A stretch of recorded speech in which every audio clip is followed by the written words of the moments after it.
Hello, everybody. This is Renault, and today we're going to do our vlog of the week. This January 20th of 2020. Thank you so much for tuning in. And so, today, I want to get started, as always, because this vlog was started as like a weight loss monitoring system that I'm getting back on the saddle, so to speak. So I started off by weighing myself. I'm also going to be tagging in Donald DeLay and a Mr. Joe Frago.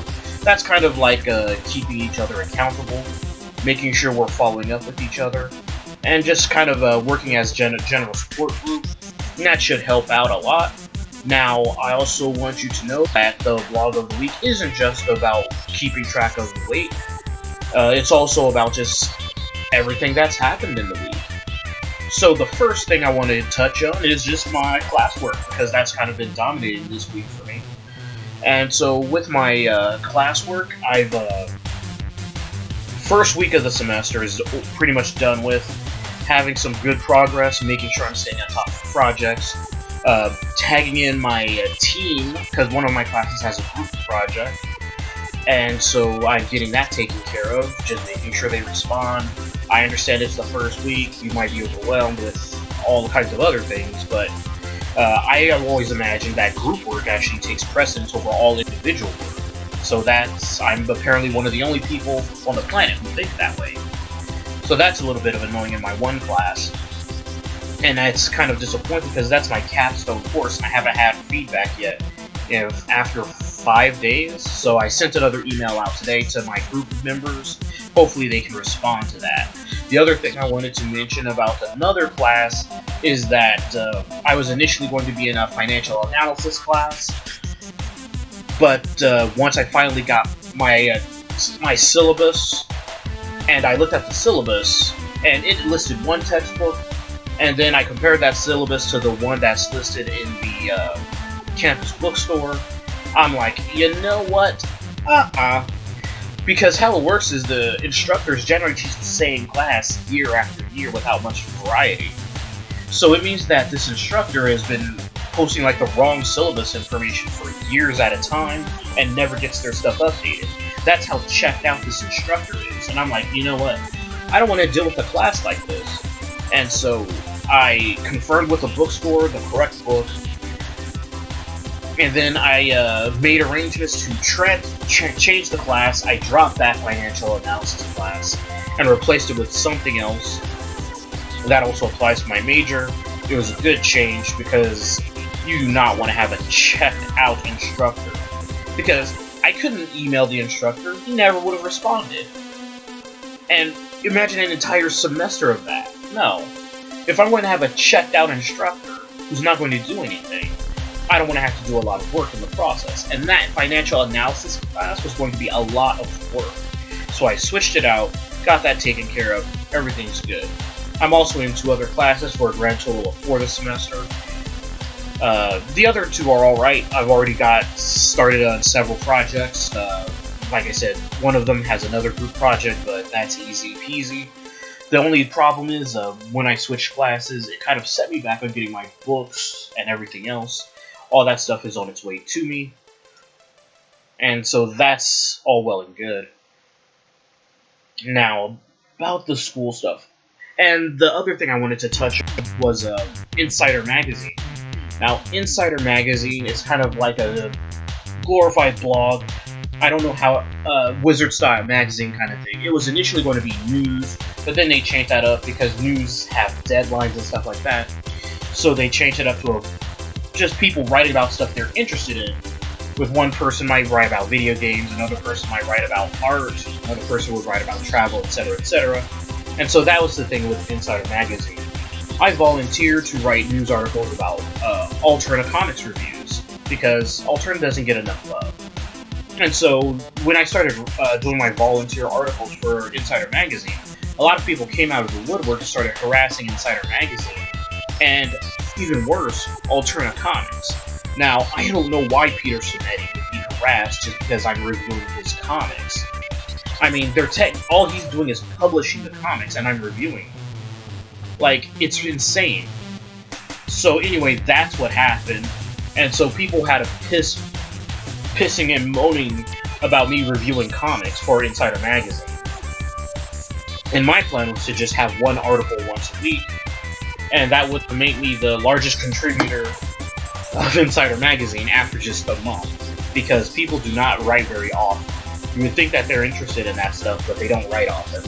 Whatever, it's not my bag, but whatever, that was my schedule. And I had 4 articles pre-written, with 1 in the process of being submitted, and then Preston Poulter decided to load up the site with his garbage of last week tonight, or last week in Comicsgate. For those who don't know, the TLDR is that Preston Poulter uses other people's platforms to slander and malign people, and defame them, using speculation, rumor, innuendo, etc., etc. The thing is, the first article he had ever written was to promote himself. And the second article he wrote was something about the values of forgiveness, which he doesn't live up to. And so his third article was last week in Comicsgate, where he did what he usually does. He slandered, maligned people, using nothing but innuendo, rumor, and insinuations. Now, because he uses other people's platforms to do this, it makes them potentially liable for any false accusations. Now, the thing is, this was supposed to be submitted to an editor. I've reached out to Dr. Wright is in, who's also going by the Buddy Lord now on Twitter, to ask who is this editor who approved all this stuff. And he couldn't tell me, or he hasn't gotten back to me. Ironically enough, Preston Poulter asked this exact same question. Nobody knows who this person is that approved Preston's article. No one knows who did it. It's really annoying that everything involving Inciter, IndieCron, just every fan speak, everything is cloak and dagger. I don't understand it. Nobody can tell the full truth in this organization. But still, yes, I criticize it. But, you know, they're reviews for Alterna, so it shouldn't be a big deal. But apparently, people started harassing Peter Simetti and Alterna and Inciter just because I was volunteering to review Inciter.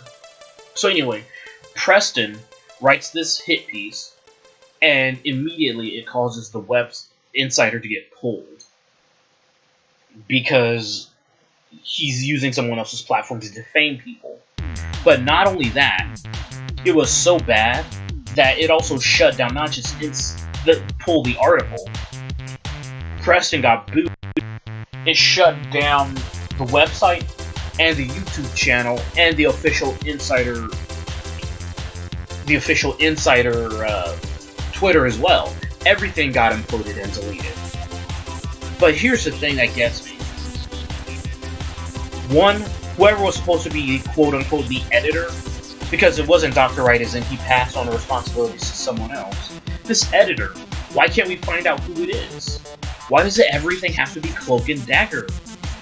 Just tell us who approved of the article. But here's the thing that I really want to show off.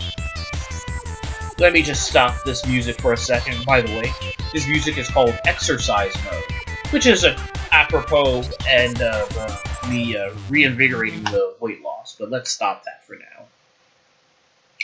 Preston Poulter actually bragged about his article blowing up and imploding Inciter because he knew that would happen. Listen to this.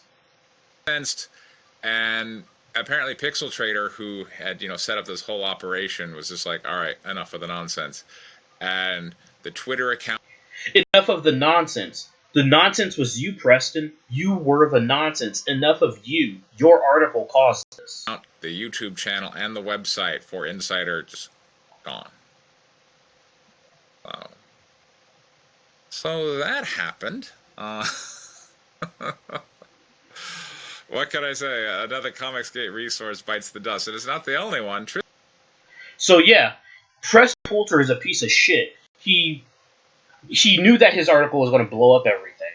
He posted it anyway, and then he's bragging about it.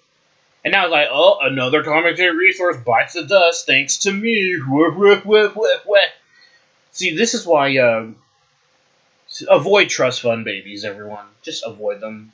I don't want to say there's 100% chance they're going to be a sociopath, but there's definitely a 99.9% chance there'll be a sociopath who destroy other people's lives and property for grins and giggles. Oh, my article destroyed someone's opportunities at Inciter magazine. Anyway, yeah, you can see I gave it a thumbs down. But anyway, that's it for the blog of the week. Yeah. So anyway, hit that like button, subscribe. Oh, actually, there is one last thing I want to mention. Like on Wednesday, or Tuesday or Wednesday, I discovered something called Final Fantasy Battlegrounds. Final Fantasy Battleground is a Twitch channel where a randomly determined group of Final Fantasy Tactics characters get their stats and equipment and skills, and then they fight each other. Now, this is a huge deal for me, because Final Fantasy Tactics is my favorite game ever.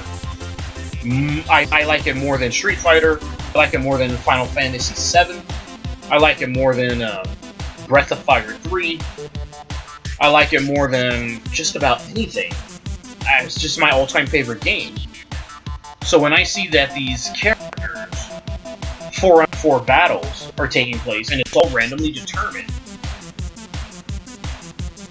and they're fighting each other, it's great. If you know about Final Fantasy Tactics, or Tactics older, then you're kind of familiar with the series. Just imagine if the AI had a chance to choose all of their equipment, and then a team of 4 fights another team of 4.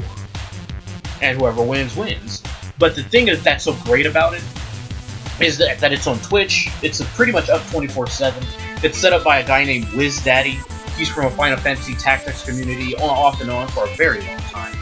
He's a nice enough dude. I know he had some personality conflicts with people, but he was a nice enough guy, as far as I can tell. He was arrogant, but you know what? He backs it up. What can I say? Anyway, it's a Twitch channel, Final Fantasy Tactics Battleground. It's great. But what's great about it that keeps people coming back for more is the audience interactivity. You can place bets on the matches, but it's not with real money, it's with gil. So you place bets, you decide who wins, if you get enough gil, then you can insert yourself into the actual fight. But the team you'll be on is still randomly determined. You can earn points, you can earn skills. It's great. I like it. And it seems to have, after exploding in popularity because a bunch of news articles were written about it seems to have leveled off between 1,000 and 500. 500 on the very low end. I've never seen it that low, but that's the very low end. And the high end is about 1,000. Anyway, so it's a single elimination 8-team tournament. And so once the person who makes it through that first 8-person tournament fights, they then fight the previous reigning champion, and then they go at it. So it's champions on champions kind of deal. It's pretty fun to watch. Because, it's randomly determined AI skills. Sometimes the skills are amazing, like a dual-wielding gun, and that's insane. And if you were familiar with Final Fantasy Tactics, then you'll know that somebody who's shooting 2 guns is crazy. But then you get crazy things like somebody with absolutely very low faith trying to cast spells that are percentage-based. So, the lower somebody's faith, the lower likely it is to hit. And the spells with bigger effects, like turning someone to stone or turning someone like that. Because turning someone to stone is pretty much an insta-kill unless they get unturned, unless they get cured. So you can insta-kill someone with stone, or you can just insta-kill someone with death. But again, it's based on faith. If you have a unit with low faith casting that spell, then it's very unlikely to hit. So you can get crazy stuff like that. But it's still a low percentage. It's still a percentage. Something that has a 20% chance to hit can still hit. So anyway, that's what makes it also interesting. It's not necessarily it's balanced by the fact that it's all random. Otherwise, it would be broken if humans got in charge. Anyway, that's the end of my vlog of the week. Again, this theme is from OC Remix, Dr. Eggman's Mean Bean Machine. This is called Blobby Blob Disco by Jive Master. Anyway, that's my vlog of the week. Thank you so much for tuning in, and I hope you all enjoy the rest of your day. Bye-bye.